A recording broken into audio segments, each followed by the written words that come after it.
કે દર વર્ષે આવું થાય છે અને કોઈને ઊંઘ ઉડતી નથી.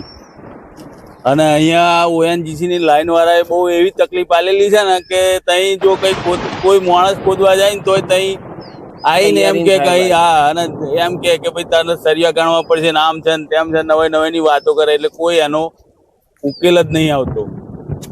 અને અહીં ડુમરાલના લેવલથી ત્યાં જે ઓએનજીસી ની લાઈન છે ને એ લેવલમાં ઊંચી છે અને હમણે કોસ ઉપર જ એવી કોસમાં જતી એવી લાઈન બેહાડી છે કે જે 4 ફૂટ એમનેમ લેવલ ડુંગરાલમાં 5 ફૂટ ઓવર થાય તો જે પાણી જાય નીકળ જાય નહીં.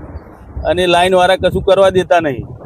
ખેડૂતના તો પાક બી બગડે અને પાક બધા બગડ્યા જ છે. બધું આ કોઈ આવતું હવે ખેડૂત થાકી ગયો છે, શું કરે? પછી એમ કે જમીનો ખેડૂતો વેચે, ગણેશ ખેડૂતો જમીનો જ વેચે ને કશું મળતર ના હોય શું કરે? આ ડુમરાલ ગામ છે અને આ કાંસ વ્યવસ્થિત સાફ નહીં થતો, એના લીધે 400 થી 500 વીઘો ડોંગર બોરણ ગઈ છે. અને આ ઓએનજીસીની લાઈન જે છે એ લાઈનવાળા કોંસ બરાબર સાફ નથી કરવા દેતા, એના લીધે આ ડોંગર બોરણ ગઈ છે. હવે શું કહું, પાલિકાવાળા આવ્યા હતા, એમણે થોડો સાફ કર્યો પણ ચાલુ પાણીએ બરાબર સાફ થાય નહીં, તોય થોડો ફેર તો પડ્યો છે. પણ જો વધુ સાફ થયો હોત તો વધારે ફેર પડે. વર્ષોથી આ કોસનો પ્રોબ્લેમ છે. ઘાસ ખાતાવાળા કોઈ દિવસ દરેક ઉનાળામાં સાફ કરવો જોઈએ પણ બરોબર સાફ કરતા નથી. એકાદ દિવસ મોકલશે, થોડુંક ખોદી બિલ બનાવીને પાછા જતા રહેશે.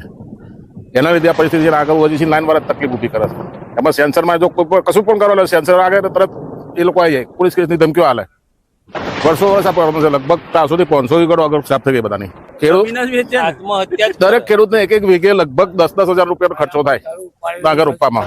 આનો નિવેડો ઘાસ વિભાગ સરખી લાપરવાહી વગર કામ કરે અને કોસ ઊંડો બનાવે સરસ તો આનો નિકાલ થાય, બાકી કોઈ નિકાલ નથી આનો.